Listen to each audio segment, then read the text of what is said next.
Hello and welcome to the Smart Talk series. I'm Melissa Vela-Williamson, and I'm thrilled to share this special bonus episode with you.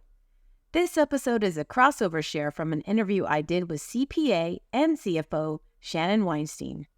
I'm a big fan of Shannon's podcast, Keep What You Earn, where she educates business owners on the ins and outs of money management.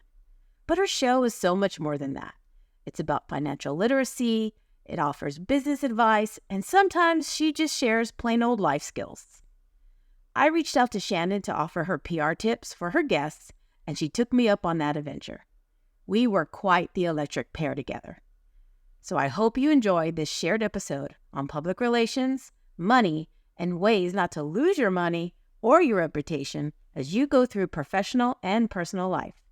Big thanks to Shannon and her team for inviting me on the show and sharing this episode with us.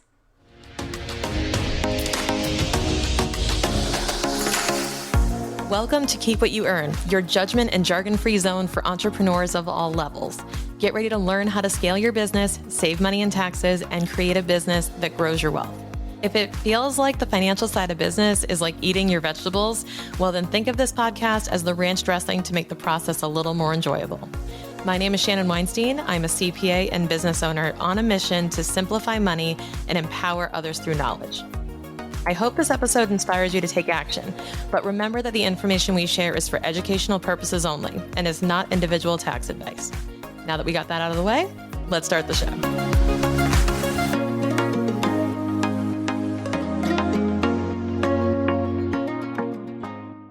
When most people think of public relations, as I did for the longest time, you think of media appearances. You think of, getting your name out there, publicizing, right? Having a publicist.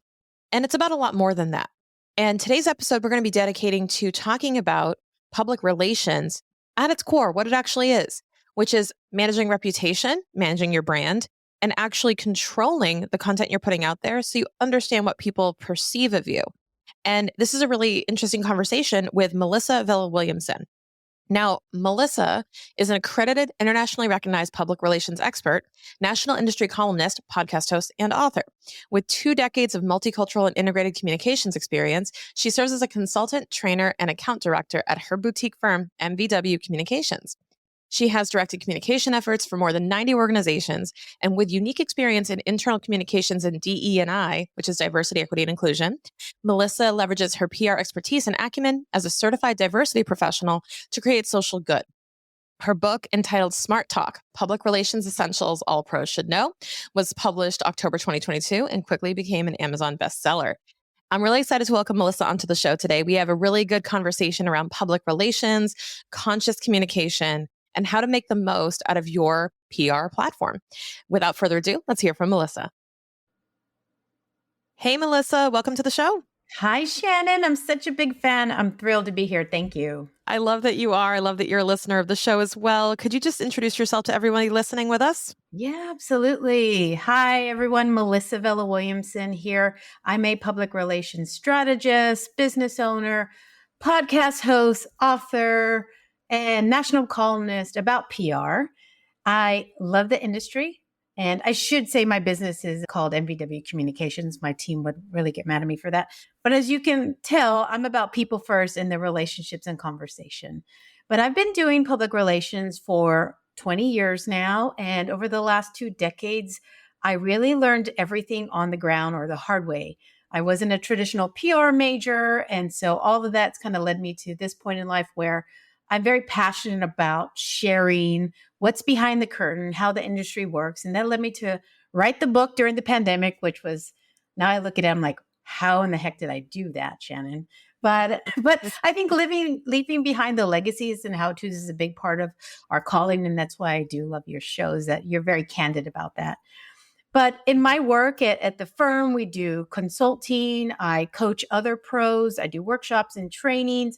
And then we do, of course, the traditional PR and marketing services for a lot of specialty clients that basically use PR for social good. So a lot of nonprofit organizations, education organizations, or for-profits that really want to make the world a little bit better. And sometimes that's through media relations work or community relations, but a lot of helping. And that's what I love to do in this work, is try to intersect traditional PR tools and principles with advocacy-based, people gathering, uniting kind of principles as well. So that led me to become certified as a diversity professional so that the steps I was advising for and taking myself and with our business was carefully thought through and strategic in that space. Yeah. And I mean, let's just unpack public relations. I mean, it has relations Yes. in the name. And I think people lose sight of that. I think they see it as media coverage, me, spotlight on me, but it's public relations. Can you just kind of talk about public relations, what it means to you, how you define it, and maybe how it is similar or different from marketing? Yeah, I think that's really important you bring up. And it's actually one of the fun little plays I have when I talk, particularly with students, is, well, what is that big difference between PR and marketing or PR and advertising, right? Or PR and journalism and public relations practitioners, the ones who really follow our top trade association, the Public Relations Society of America and Code of Ethics and all of their principles. Our focus is on building win-win strategic relationships for the long haul. So we don't want to just make a friend today to make a quick sale. That's a little more like what marketers might do, right? Marketing is about the exchange of goods and services for money. So we're having that conversation for a direct call to action for an immediate kind of deliverable or outcome. And then whether or not you're a repeat customer or a buyer, right? Who's to say? But they're looking for that immediate, like, up and down Transaction. blip, right? Yeah. Transaction, exactly. In terms of public relations, sometimes that return on the investment of the time, effort, or sometimes the financial expense can take a little longer. I talk often about, like, the work we do, plant seeds, right? And then you have to nourish the seeds in the ground. And I'm not a gardener at all. I don't have the patience for all that, but I do in my work because just like this experience, Shannon, like, I couldn't just come to you, never listened to this show, don't know who you are, what you're about, and just said, hey, put me on your show, I'm cool. Right? That wouldn't come off great. People do that all the time, by the way. Oh, I know they do. And some of them are quote unquote PR pros. And, that's not the public relations point of view. Public relations is people relationships. It's relationship first. And so I think that no matter what kind of business you do or work you do, you can have that PR point of view. If you're thinking about building a community, if you're thinking about long lasting relationships, goodwill, right? Then you probably are thinking more like a PR pro, a true one. Yeah. And so PR for me is making more people aware of what it is you do by establishing yourself with authority and expertise in something. So being a trusted person in a go-to area and just making people aware that you exist. It's very similar to marketing, but I feel like the PR approach is a very like rapid authority builder. Yeah, and you're talking about what we would call like thought leadership, and that is basically built through time that establishes trust and credibility. And Right. so, when it comes to advertising, and don't get me wrong, Shannon, a smart PR pro knows about integration. So we know about integrated marketing communication. And PR sometimes is seen as part of marketing. Well, yeah, we're building or promoting something positive. I want to underline that so that it can be thought about and made aware of for potential customers or clients or constituents, right? But the differences are a little nuanced in that with PR, we are bound by a code of ethics and we are bound to tell the truth and back that up with action and make sure that we're following through with principles. So often PR pros, and you saw this a lot during the pandemic, I call us the Jiminy Crickets. If I had a Disney, they say, what Disney princess are you? I'm like, oh, I'm not a princess. I'm a cricket. Right? So in Pinocchio, Jiminy Cricket was the conscience of, the little wooden puppet boy. And he was telling him right from wrong and which way to go and what direction to do. So of course, if you're doing the right thing and have that kind of counsel and advice, well, your platform will be more stable as a thought leader. Because, we're not seeing someone like Shannon, who's a thought leader, you're a thought leader in your space, running around doing unethical things and then getting on your podcast and talking about what an ethical person you are, right? That kind of dissonance happens for leaders sometimes. And often I'll either wonder if they have a PR pro on their team or if they can actually be managed and corralled by a PR pro sometimes. Yeah. Yeah. I totally agree. Well, and in that space too, I think it's really important for anyone who owns their own business or has that entrepreneurial mindset to really consider, am I taking the right kind of actions in my personal life? Number one, because that intersects with business. People do business with other people and people that they like and hopefully trust. But trust takes a long time to build and it's so quick to crumble if you do the Mhm. wrong thing. So I always advise not only just on, oh, this is a smart strategy in terms of communication, but if there's an issue with that person's behavior or their demeanor, that's something that we address as well in terms of leadership. And as far as an organization, we saw a lot of this in the last few years too. If they want to take a bold stance in the social space or DEI space and say, we believe that Black Lives Matter, as a PR pro, you should be looking under the hood and actually figuring out, do you have a pattern of supporting individuals from this community? Do you give scholarships to? Do you have them in your leadership suites? Is there any kind of dissonance in that messaging before we go out and externalize it? So if I were to, it's kind of like if I were to rephrase it or summarize it, what I'm hearing is that PR is more about, or less about, I should say, less about shining more spotlights on you and more about what are you doing when it's not shining at you necessarily. And how are you not really going on when the spotlight's on you and not holding yourself in integrity to what you're saying or doing or say you do when you're in that spotlight? So PR is a lot about behavior, right? And a lot about what you do in the dark, not just in the light. Right. Because if we just think about being in relationship with other people, and all organizations, the brand expressions that we fall in love with or start to not like, they're built by people. They Right. are enacted by them, but they're also like live through that experience. So Right. just like any of our personal relationships, we have to try to work to be that healthy person on, at all, most of the times, right? And then Right. ask for grace at other times. But I think that that's a big part of protecting the equity around your brand. And it all starts with that personal brand. Particularly, I see that as a small business owner. Even if I want to shine the light or share with my team or whatnot, the eyes are on me first and foremost. And that starts internally with your employees or your contractors, whoever helps you in the business, right? And then that should be also shined or spread out externally into what your customers or clients or constituents experience.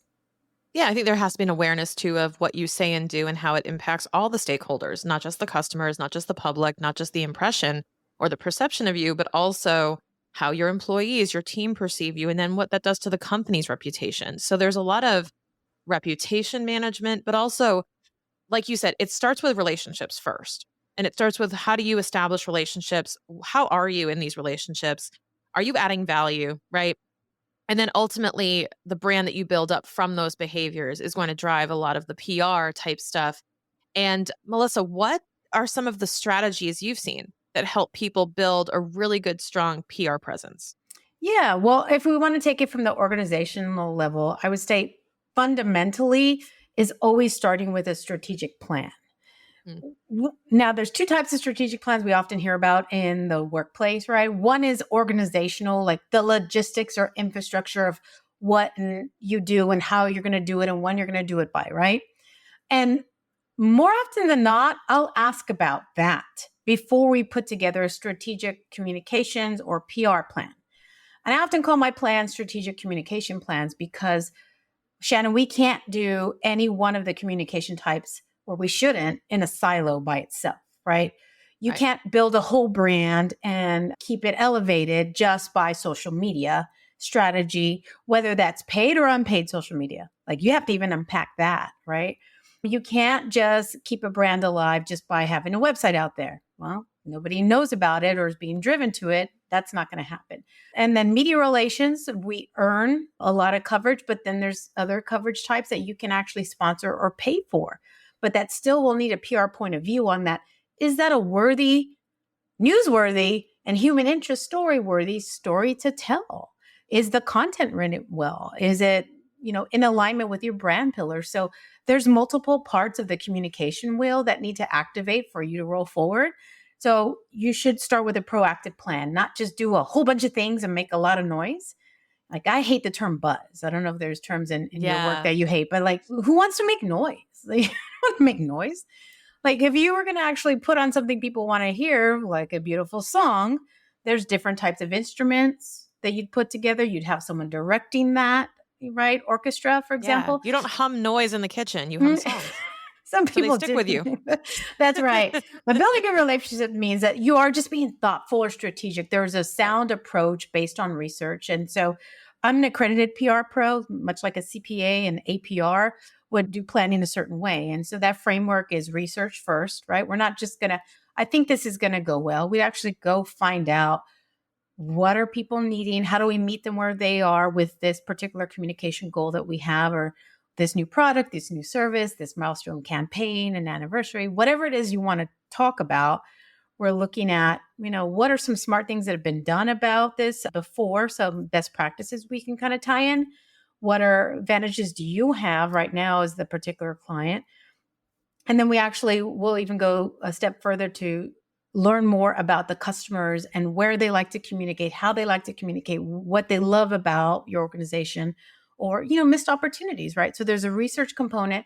Then we build the plan based on that research insights, and then getting good and great ideas from internally. There's a lot of times our employees, particularly those on the ground or those who are working directly with customers or clients or consumers, have great ideas, and they're never asked by leaders, right? There's plans made for them that they're supposed to bring to life, and they're like, this is not even a smart move. So we try to bridge that gap too for clients.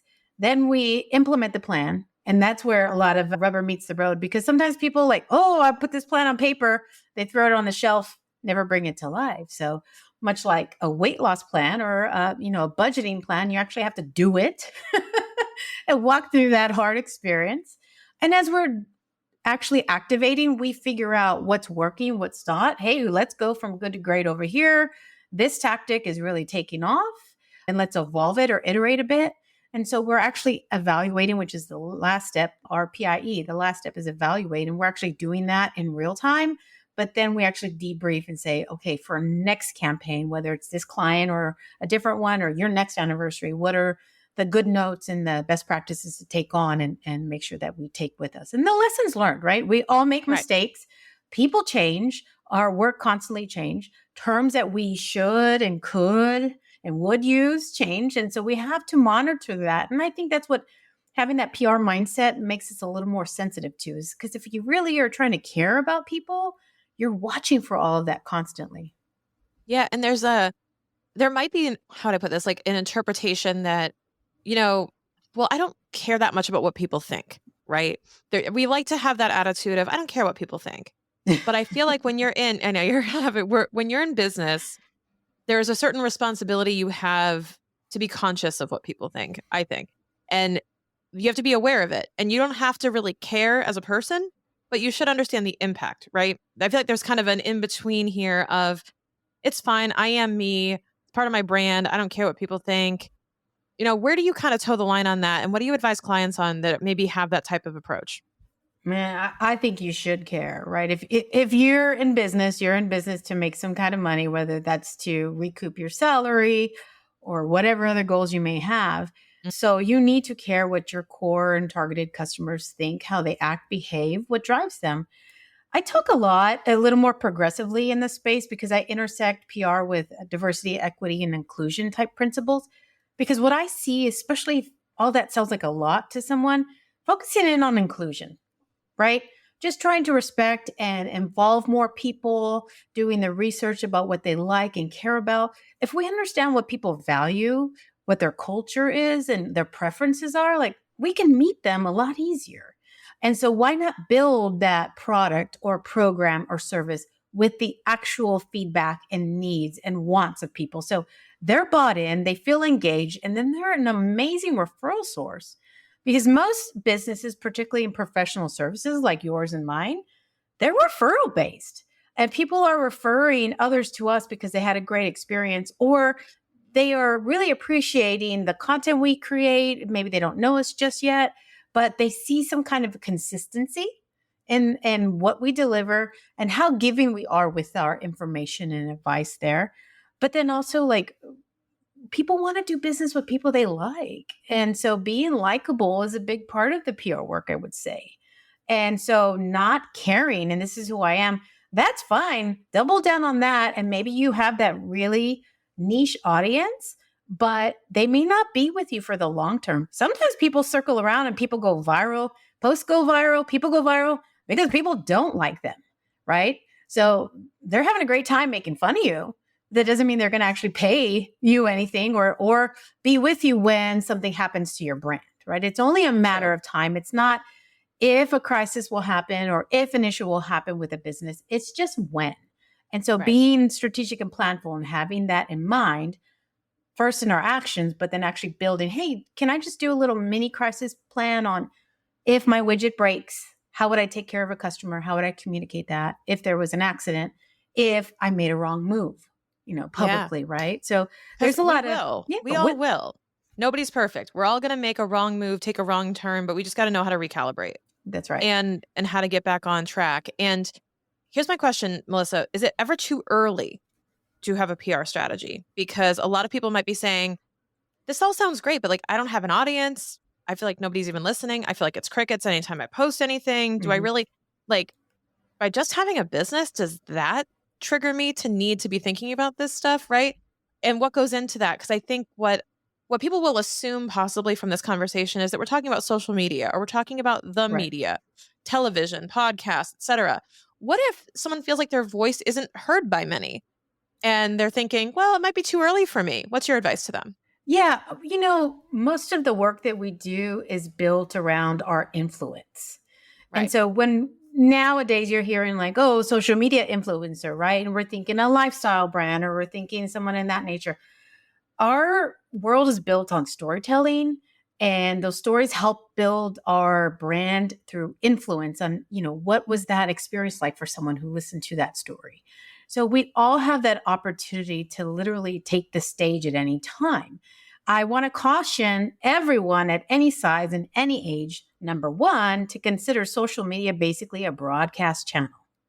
So the second you're posting on Facebook or Twitter or whatever channel you want of your choice, that can live and speak for you forever, right? We know that there's no such thing really as deletion.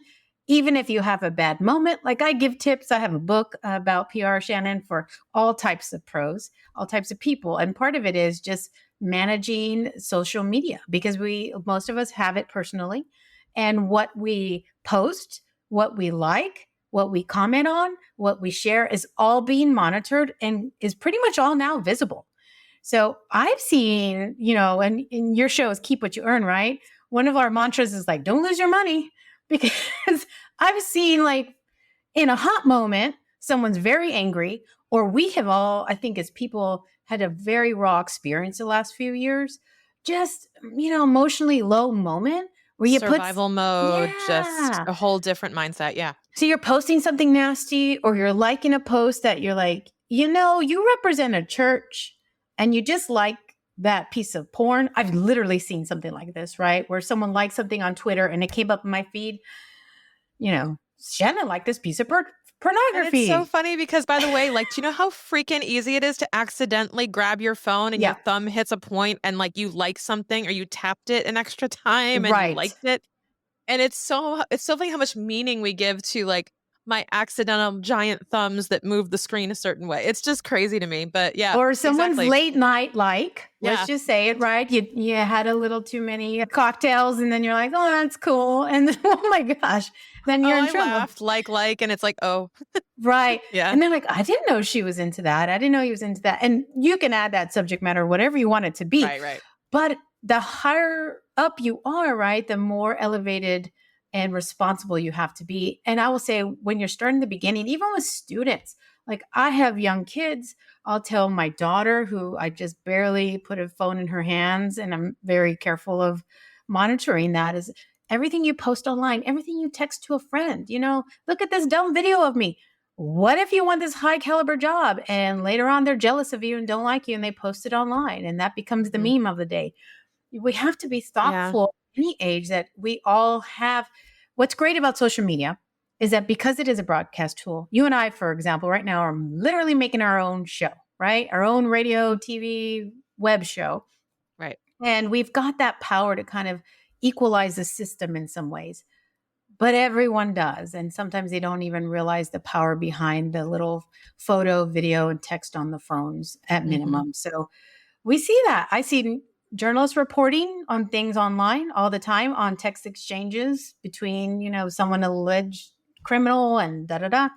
And so I'm just want to start with that. Like, just imagine Yeah. one, you do have power and we can use that as leverage, but you also have that responsibility to be very conscious and thoughtful because maybe you're not that big deal today, but maybe you want to be tomorrow. And Yeah. so it's those baby steps of showing up exactly how you want to be perceived that's really going to help you get there.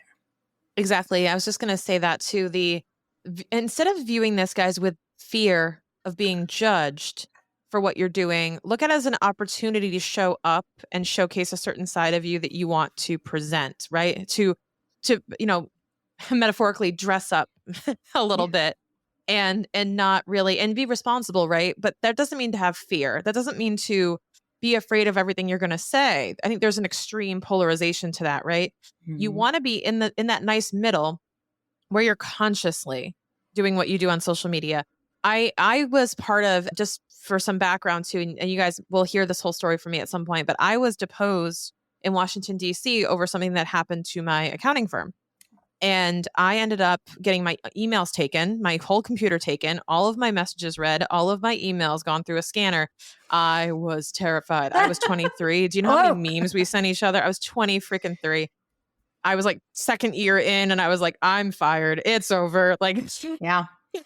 and then it really woke me up I behaved from then on out as though every email would be read to me in court and every text message would be posted on social media because, and it's not to instill fear, but it's to instill awareness of it's possible. Right. It's very possible. Anyone can take a screenshot of something you send them, post it on social media. Anyone can, pull your emails. Like, we don't really have the deletion control. We behave like we do. So you do have to be somewhat careful about this. And I think that, again, it's not from a place of fear, but it was from a place of awakening Yeah. to go, oh, there are all these possibilities of what could happen. And the best thing I can do is be ready and to be respectful and to be mindful of those things. Would you agree? Absolutely. And guess what? If you are ready and strategic and thoughtful and are already working on that personally and how you show up on social or don't show up on social, sometimes there's times where you just sit still and let that noisy train go by because it's Right. not positive and you just shouldn't get involved. In public Keep relations, scrolling. that's right. I want to build bridges. So when people get super political and rowdy about things, like I stay quiet because I'm like, because you also have to look at this. This is a question I always ask myself. What result do I want? Yep. What result will be generated? Begin with the end in mind, as they say. Yeah. And go to, what am I trying to achieve here? Like, am I going to be wasting my time, their time, and everyone's time if I bother to comment on this? Like, how productive is this use of my time? And that's a really big thing. I think on social media, and especially the last few years, to your point, Melissa, we've been in this survival mode and this kind of like, it's almost everyone for themselves, everyone against each other type of mentality as broad society. And I think that especially as business owners, leaders in our industries, we have to show up a little bit differently and kind of set a different tone. Yeah. And I think that I saw that very much, Shannon, in these last few years. I think I really grounded myself in, okay, it almost in stoicism, right? I read Ryan Holiday and his take on a modern take on Yes. stoicism principles. And they're super helpful that when things are chaotic around you, what can you control? Well, first, Yes. that's What can you actually yourself, control? right? And then all that is really kind of the PR way too, is that there's a lot of easy ways to build goodwill and excitement about your business or what you're doing as a thought leader or as a professional. If you're just doing the right things, if you're helpful to others, do you volunteer in your community? Like, show that on social media, right? It doesn't just Yeah. have to be us talking or buy my new book or whatever, right? Giving that advice. There's so many good ways using PR strategies to make news by making good. And if you are taking these steps, when you do have that opportunity to go and, pitch an idea to a journalist or whatnot, when they look you up, because they will, everyone Googles everybody, right? Yeah. What are they going to find online? Well, you want them to find things that you thoughtfully kind of curated, like that museum curator about like, what would your gallery say about you, right? What would it Yeah. say If they about your open your brand? door, what do you want them to see in your first room of your house, right? It's the same Yeah. type of concept of what impression do you want to leave them? And I'll say again, this doesn't mean, guys, not to be polarizing because sometimes that can serve you and your brand. Sometimes you are trying to attract a polarized audience on any type of topic, issue. It could even be as simple as coffee versus tea, iced coffee versus hot. Who cares? Right? You can be polarizing and create polarity in any form on social media. But what we're saying is doing things consciously and knowing with intention and with your strategy that you're doing that. Because I think a lot of people are doing a lot of what I would consider aimless PR. Mm. And it's not part of that plan that you mentioned. And I think that's the one thing that a lot of people are missing is the intention and the preconceived planning of their actual PR strategy. What are the recommendations you have for people to get started with a strategy if they've really never heard of this concept before, but they're inspired to start sitting down and putting words on paper? Yeah, absolutely. Well, first is to your point, what are your brand pillars? What are Hmm. your core values? What do you stand for as an organization? And that doesn't the type, right? Nonprofit, for profit, small business, micro business, huge, but doesn't matter. A lot of times when we do strategic planning, one of the things I recognize right away is you don't have a consistent way that you express what you do or what you care about. And people want to know those things, right? And you need to make it easier for the users, the user Hmm. experience. So, what are the brand pillars? Like, Shannon, if I were to ask you for your business, like, what, do you have core brand pillars or things that you stand for, you talk about a lot?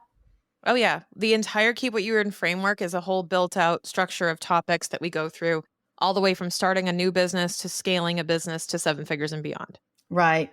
And for some clients, like I've had Meals on Wheels in our local market in San Antonio, one of the things we figured out is the services were understood as far as like meal delivery. People got that concept because there's a national brand expression of that and they Right. understand that. But they couldn't understand what all they did here locally to really deliver on that more than a meal brand promise, right? Well, what do you mean by more than a meal? Isn't it just I'm a senior, you deliver a meal to my door, and that's the value you add to our community? Well, no, they had all these other services around that and programs around providing more to make sure that those who have mobility challenges and those who are elderly who wanted to live an independent life in their own homes could do so. So, for example, with them, we help build the brand pillars of by listening and talking and doing our research. Well, you really stand for nourishment. And yes, that's in the nutrition and nutritious meals that are carefully made exactly for those types of clients that you serve and are segmented into different types of client needs too. But also the nourishment of that individual because they get to have that a personal interaction with a person coming to their home. A lot of them are homebound, and so they don't interact with people every day. They don't see someone every Hmm. day. And so that volunteer coming by makes all the difference because they have that interpersonal interaction. But then also, like, well, there's different options. The other brand pillars, like, were care, right? And independence. And so, how do you actually stand up that pillar? Well, these are the services we have that show that we uniquely are focused on the care of these individuals. And then here are the services we have that are uniquely focused on fostering their independence, right? I love And that. Yeah. yeah, so just trying to define your brand by a couple words, even individually, like what do I care It's almost about? like values in a sense, but Yeah, it's yeah. the values they live by, right? And that's one thing I guess I misunderstood because with brand pillars, I'm thinking super tactical. I'm thinking like my content pillars and my Yeah. like what we teach, right? So of course, so for me it's education, There you right? go. The education's a big one. And that's also why I volunteer and donate to junior achievement. That's a huge part of what we do at Keep What You Earn is that's a big piece of what we do. And I did all of this because I love to teach, right? I love to educate people and have people feel empowered. Do you know how excited I was when I found out you were listening to the show? I was like, oh my God, someone listens to this. And I still get surprised every time that Oh, that you guys are messaging me saying you love the show. Cause you have to understand as a podcaster, guys, for someone to be like, I love your show. I'm like, oh my God, you watch it? It feels like a home video that I put on the oh, I internet. And I'm know. like, oh, you've seen it?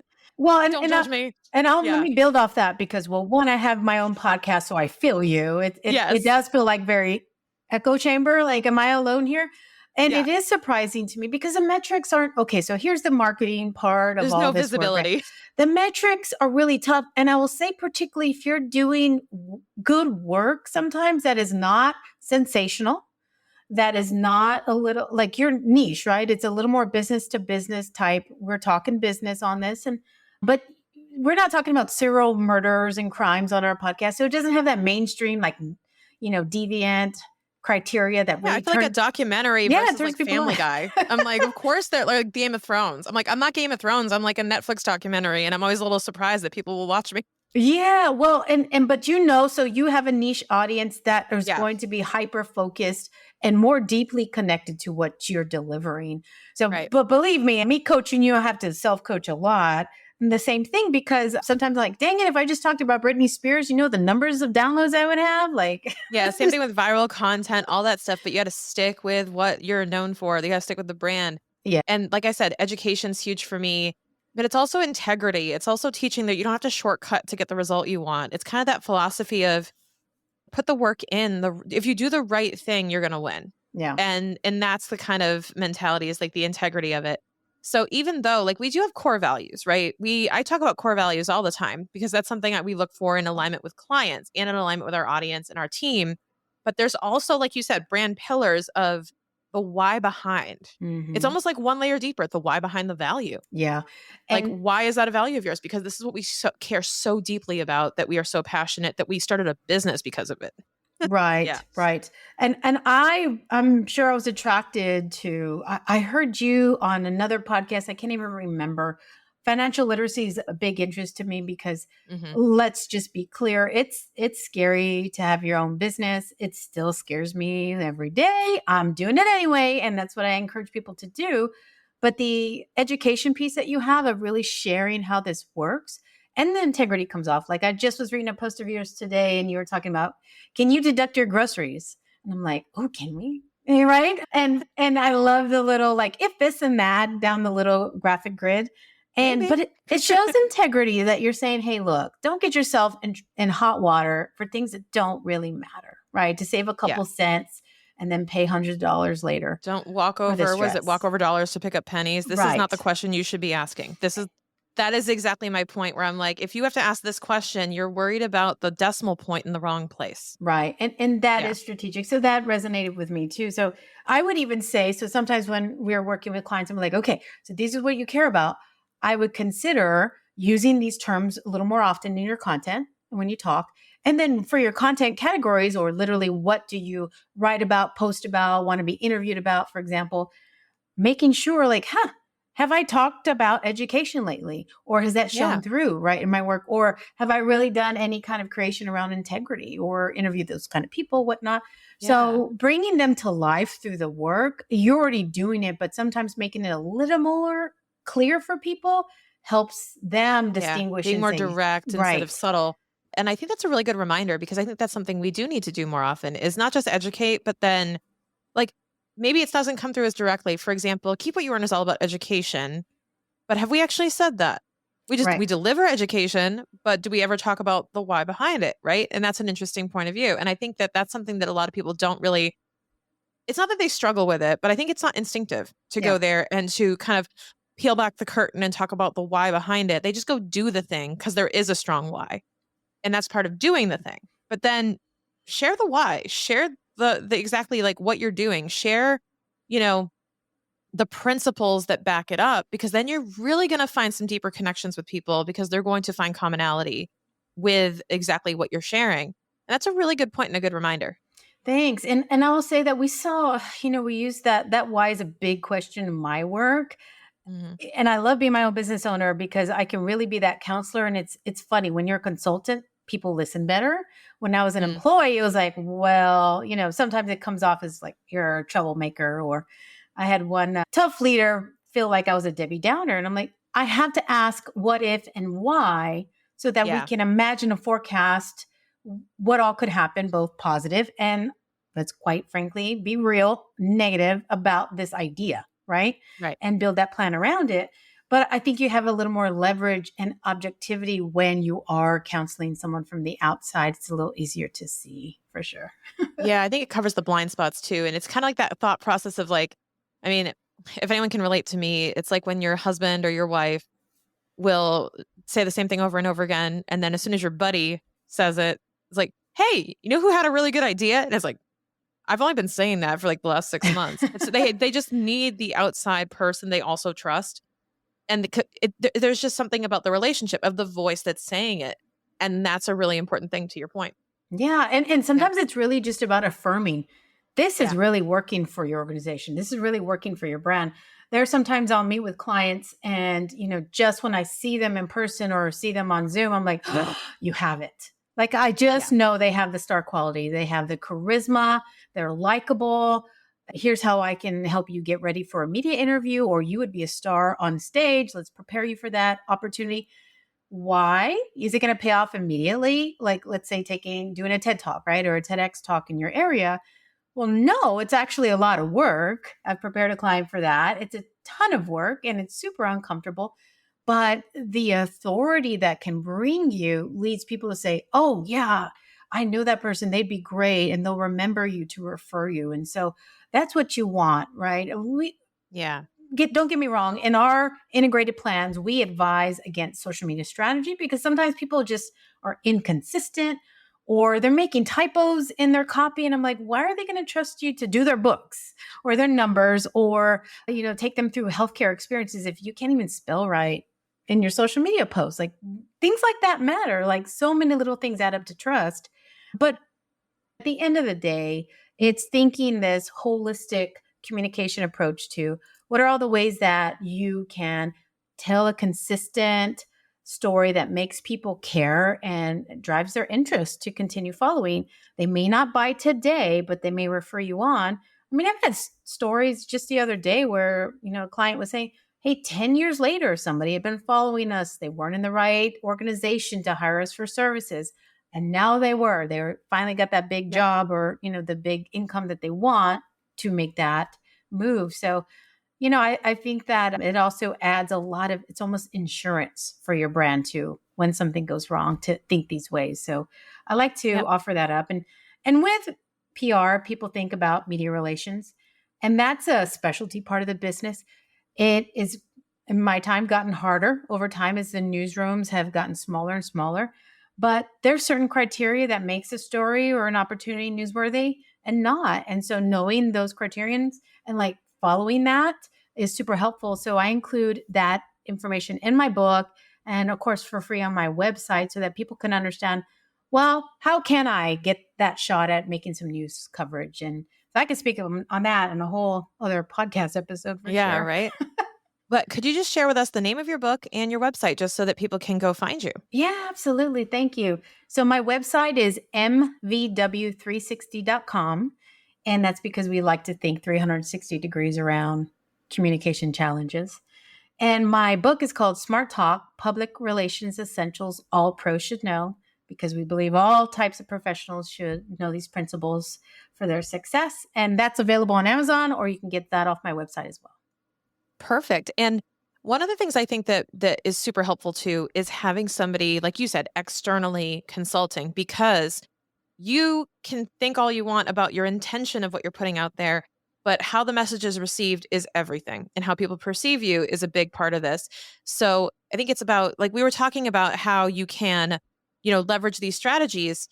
I think if you are willing to get honest with yourself and ask for the feedback, you can ask. Maybe it's not necessarily close friends and family who care about what they're going to say, but maybe you're asking some of your customers, what words do you associate with me? What comes to mind when you see my posts? Like, what are your reactions, right? Having those honest conversations because you want to know what you're putting out there and what it's actually generating.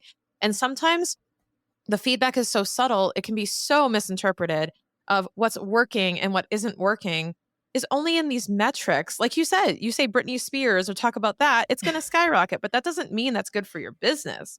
So I feel like with these metrics and all these things we're tracking, it's a distraction sometimes from actually just asking the people, what do you think of when I come across your feed? Absolutely. So another podcaster I listen to is Brian Buffini, and Hmm. he's known in real estate. And like, I'm sure this is surprising. Like, why is this PR person listening to CPA and real estate mogul and da da da?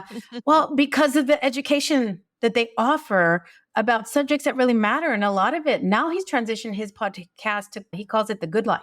It Yeah. was the Brian Buffini show because he really started centering on the topics. You know what? What am I really talking about here? Well, I'm talking about components of having a good life, right?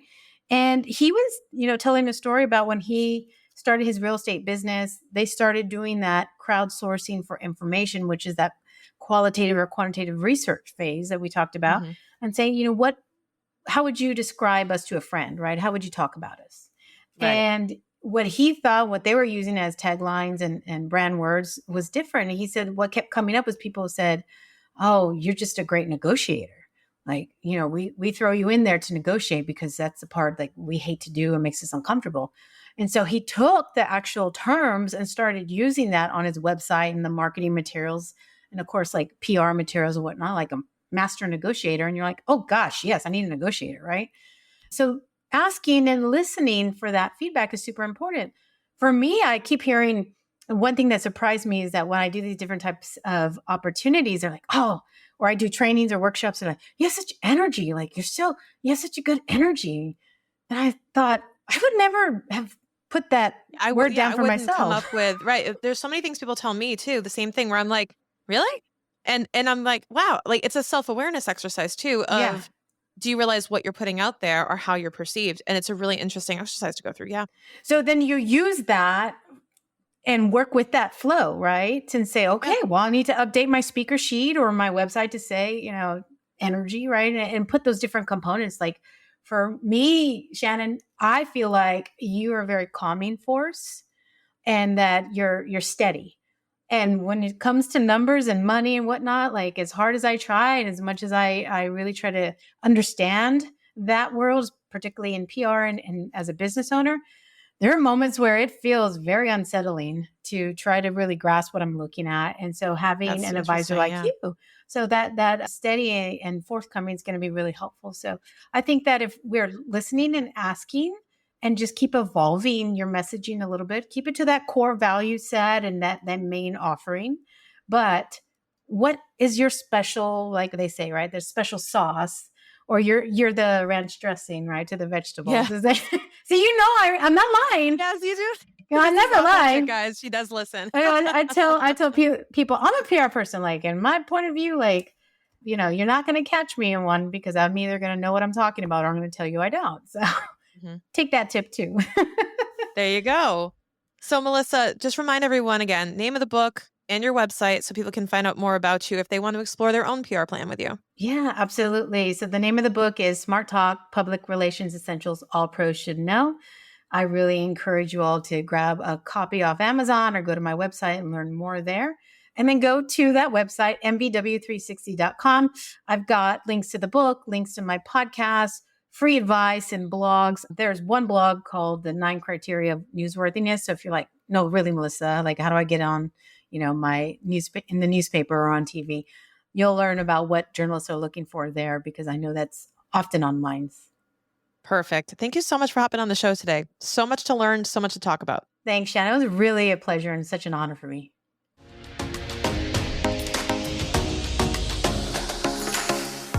If you're an entrepreneur who's just starting out, it can be overwhelming to think about all the responsibilities you have when it comes to financial management and taxes.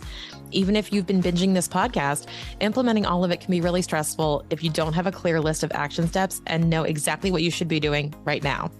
Luckily, we organized all of this for you in the Business Financial Quick Starter. This is your one-stop shop for beginning steps of entrepreneurship so you can build your business confidently from day one. This is not me teaching accounting, no way. It's a specific set of essential action steps to save you a lot of time, money, and headaches as you embark on your own entrepreneurship journey. We cover everything from setting up your business bank account all the way through avoiding a surprise tax bill. Now, as a podcast listener, you get 10% off with code KEEPWHATYOUEARN, all one word. So dive in now and access your Business Financial Quick Starter.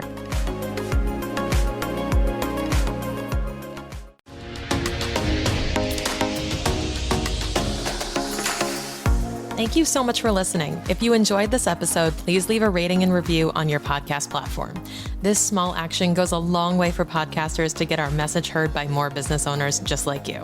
Be sure to check out the show notes for links to information about our guests and ways to get in touch with me. We'll see you on the next episode.